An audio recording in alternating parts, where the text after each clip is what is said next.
The Book of 2 Samuel, fully summarized. The book starts out with it being reported to David that Saul and Jonathan died. There is a bit of retcon from 1 Samuel, as apparently Saul was not able to fully kill himself, so the messenger that came to tell David is an Amalekite who finished off Saul. David and the men who were with him tore their clothes and wept for the men of Israel who had died, even though it's kind of David's fault because he is a traitor to Israel and defected to the Philistines, but whatever.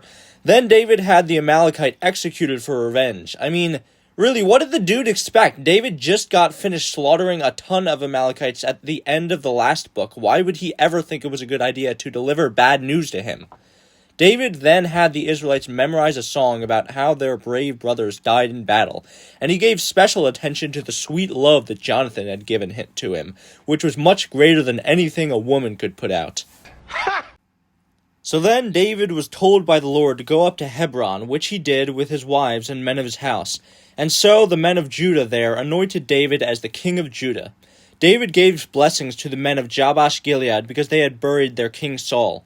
However, then Abner, son of Ner, captain of the armies, made Ishbosheth, Saul's son, king of Israel, even though in the last book it said that all of Saul's sons died.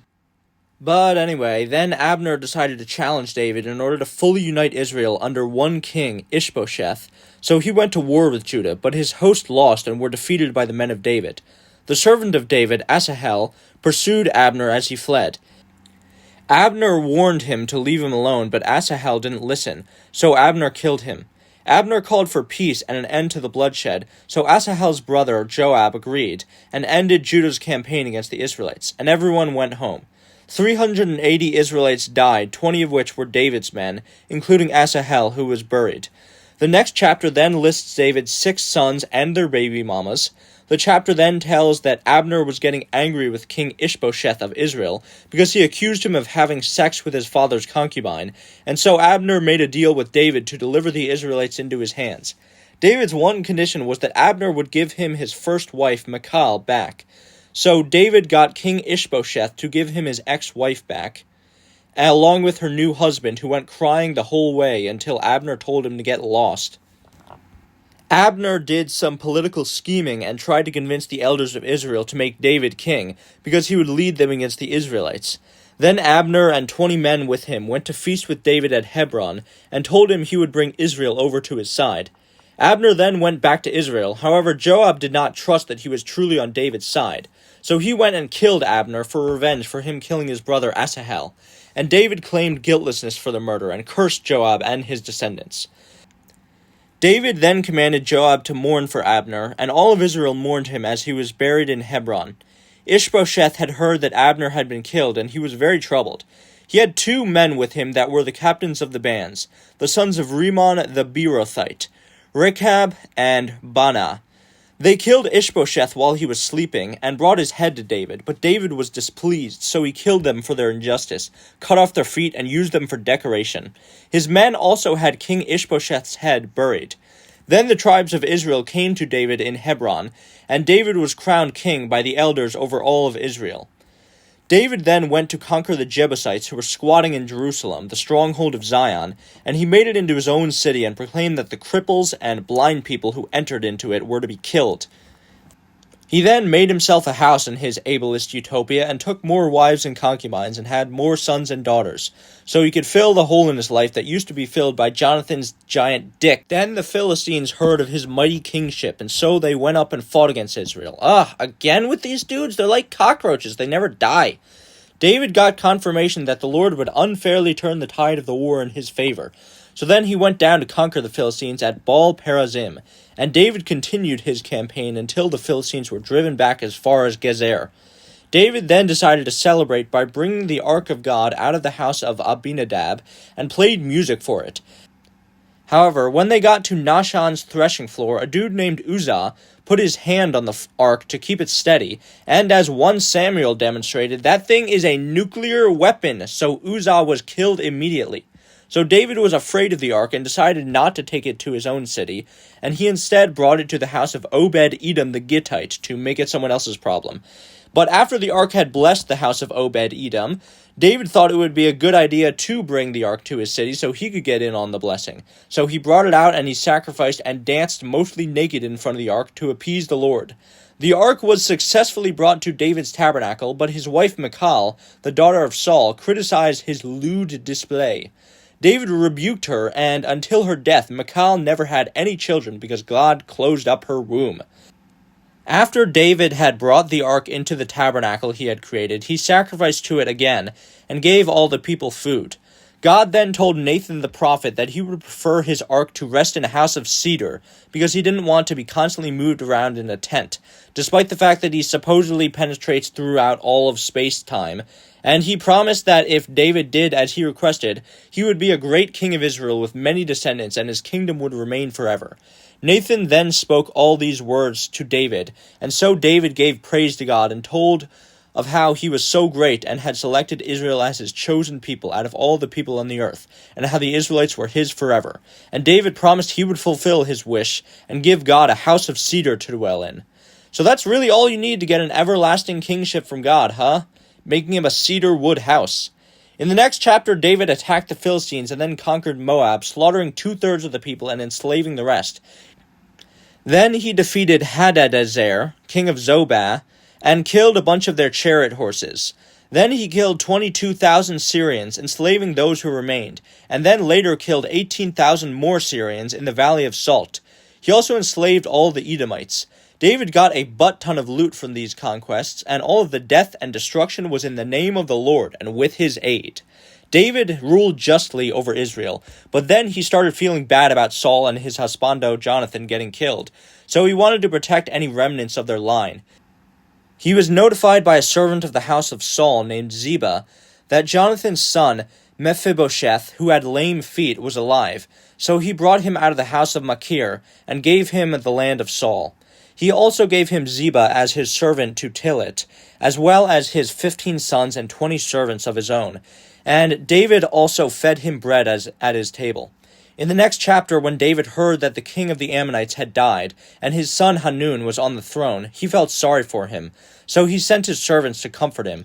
But the Ammonites did not trust them, so Hanun stripped them naked and shaved their beards, and sent them back to David. The Ammonites then prepared for war, but realized they were stanky poo-poos compared to the Israelite army, and hired 20,000 Syrians to fight for them, as well as 1,000 men of King Maacah, and 12,000 men from Ishtob. However, Israel's enemies all fled after seeing the might of Israel, and then David chased after them, slaughtering 700 charioteers and 40,000 horsemen of the Syrians. And so the Syrians surrendered and broke their alliance with the Ammonites. Later on in the spring of the year, while Ammon and Rabah were being destroyed by Israel because they messed with the Lord, David was staying back in Jerusalem. He went to his roof one evening and saw a beautiful woman named Bathsheba naked, and he had his servants fetch her for sexy time.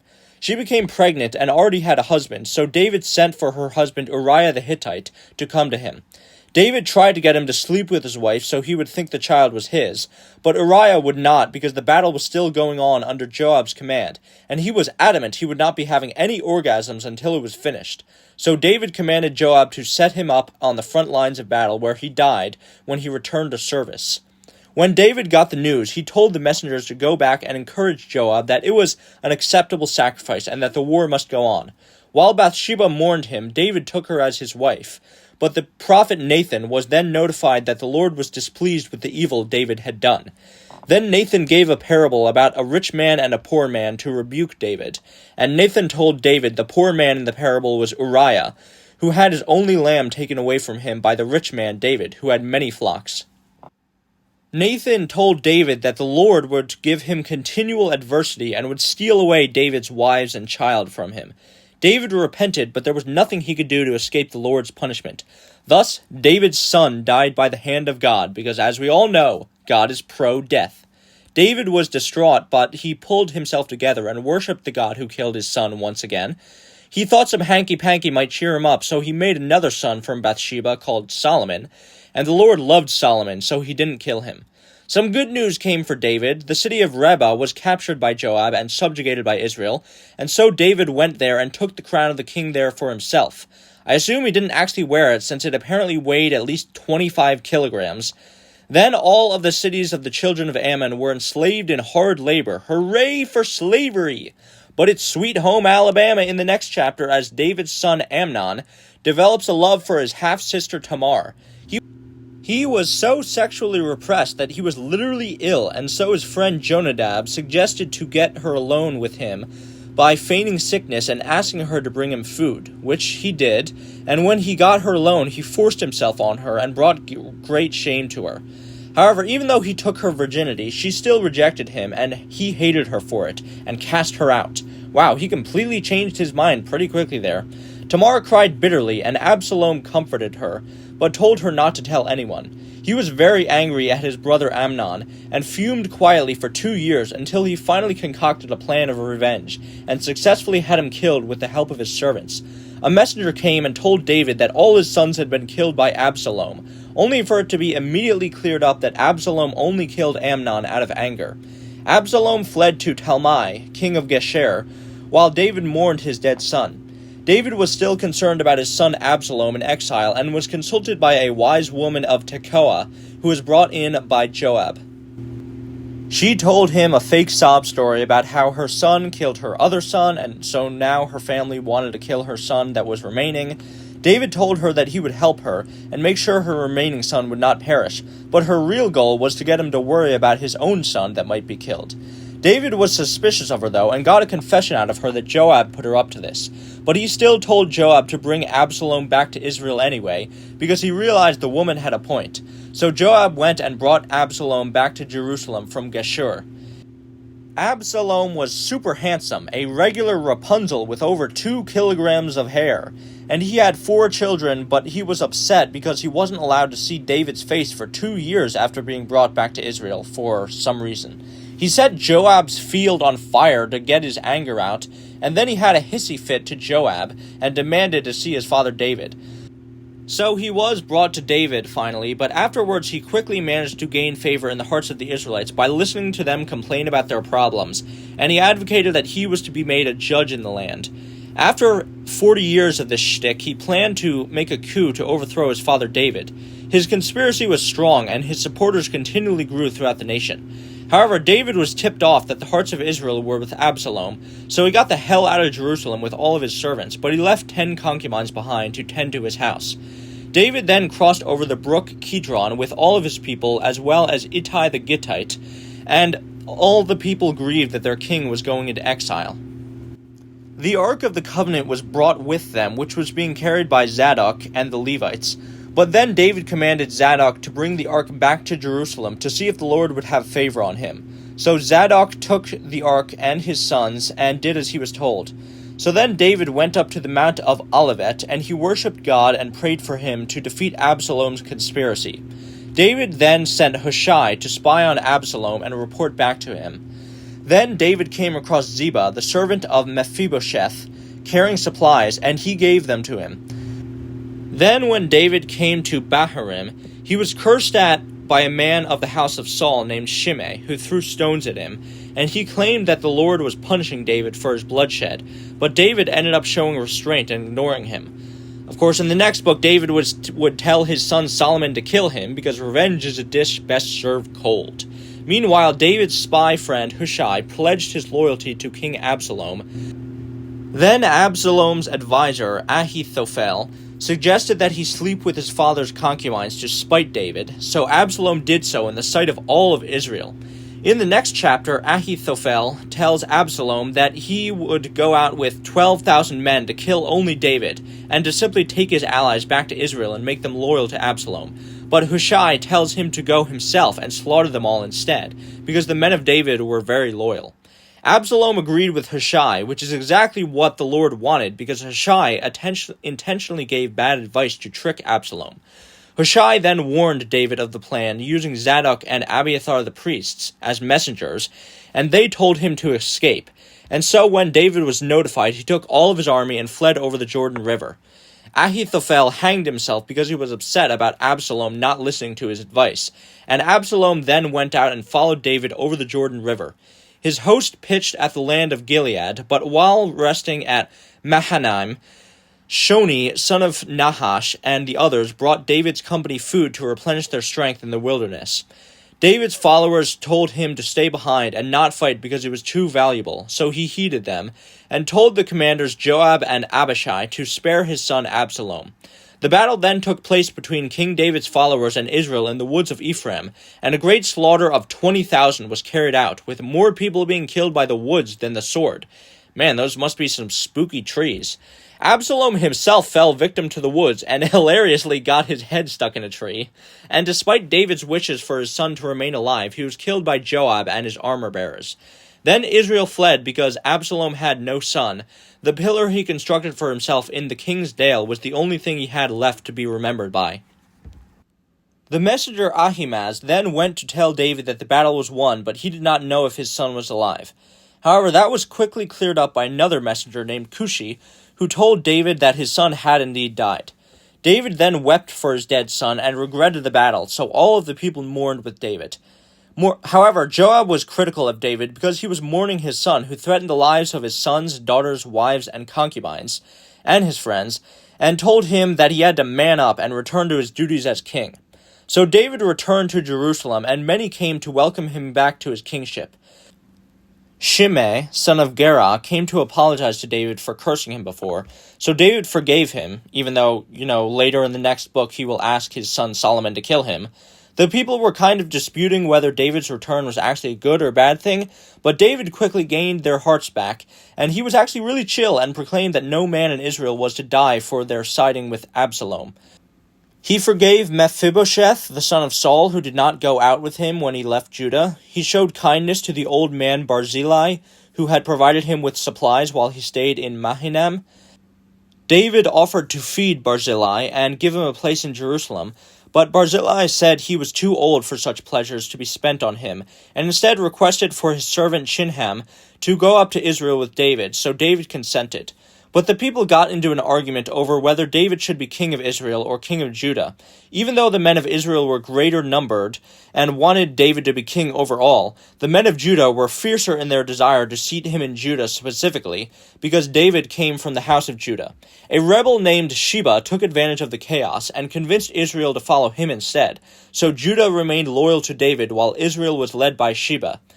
David also reclaimed his 10 concubines that he left to tend his house, but he shunned them, and they were widows until they died. David then had his men assembled under Joab and his brother Abishai, because he saw Sheba as an even greater threat than Absalom. On the way to smoke Sheba, Joab killed David's servant Amasa by gutting his entrails, because he tarried too long in gathering up Judah to the warpath. After that, Joab and his brother Abishai went on to kill Sheba, and they besieged him in Abel of Beth-Makkah. The wall of the city was destroyed, and Joab's host was prepared to destroy the city. But a woman from the city came out to Joab and reasoned with him, and Joab said that he would be satisfied with the head of Sheba, son of Bichri. So the people offered Joab Sheba's head in exchange for peace, and threw the head down over the wall, and so there was peace in the land afterwards, with Joab being made leader over the entire army of Israel. Then in the next chapter there was a famine in the land, and the Lord told David it was the result of Saul's bloodthirsty treatment of the Gibeonites, who were not of Israel but had a protective covenant under them. So then David gave recompense to the Gibeonites in the form of 7 of Saul's descendants for them to hang, but David spared Mephibosheth, the son of Jonathan, because he made an oath to him. And so the Gibeonites took the 7 descendants of Saul and hanged them. Funny, I could have sworn all of Saul's family died with him back at the end of 1 Samuel, but whatever. Then David got the bones of Saul and Jonathan from Jabesh Gilead and took them along with the bones of the hanged descendants and buried them in the country of Benjamin at the tomb of Saul's father Kish. Thus the Lord removed the famine from the land. Then Israel was at war with the Philistines again, and this time the Israelites got the chance to kill the 4 remaining relatives of Goliath the giant, one of which had 12 fingers and 12 toes. David was getting old and weary, however, and sang a song to the Lord that he was his rock and his fortress, who he trusted to deliver him and save him, and that the Lord was worthy of praise. so he would call upon him whenever he was in trouble, and the Lord heard his words. He continued his song, saying, "The earth shook and trembled because of the anger of the Lord. He rode on the wind upon the wings of a cherub, and thundered from heaven, and destroyed his enemies before him. He delivered me from those who hated me. He was my comfort in times of strife, because he delighted in me. And so he rewarded me, because I kept his ways, and did not act wickedly. I did not depart from him, and I was instead blameless, and so he showed mercy on me. You are my light, O Lord. You conquer my darkness. With you I can do anything, because you are perfect, and there is no other God besides you. You set me on high places, and teach me your ways of war. You have given me salvation, and I have destroyed my enemies. I did not turn back until they were erased. They will not rise, because you have subdued them. No one saved them, so I totally beat them up. I stepped over them like they were dirt under my feet. Because of you, O Lord, I am the head of nations, and I rule over all, including foreigners. Blessed be God, for he avenges me and lifts me up, so I will praise him as his anointed one." Then the next chapter reveals David's last words, which were, "God has spoken to me that the one who rules must fear him, so that the sons of rebellion will be cast away by men with weapons and killed." Basically, the people of Israel would need to have a strong and faithful ruler who would not stand for any rebellion. Then the whole rest of the chapter is about a page of just listing all the great men who helped David in his conquests and battles and what they did for him and how many people they killed.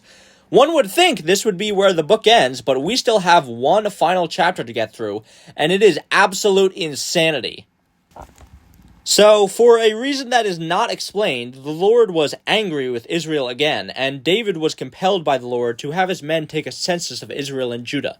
So David sent Joab out to count every single person in all the tribes, and at the end of almost 10 months, the census given to David was that there was 800,000 men of Israel and 500,000 men of Judah with the ability to go to war.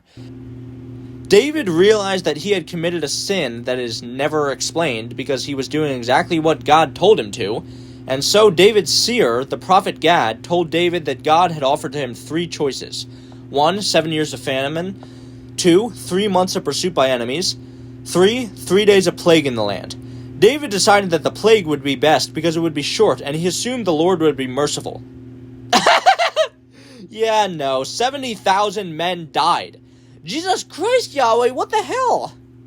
Then the angel of the Lord was about to destroy Jerusalem for no reason, but God told him to stop, and David repented to the Lord again. And seriously, what did David or Israel even do wrong in the first place, and why was it worth 70,000 people dying? Then, at the prophet Gad's suggestion, David had an altar erected to the Lord on the threshing floor of Araunah the Jebusite. David did as he was told and bought the threshing floor from Araunah, and then offered up some offerings to the Lord to make him withdraw his hand from Israel and stop killing people. The end.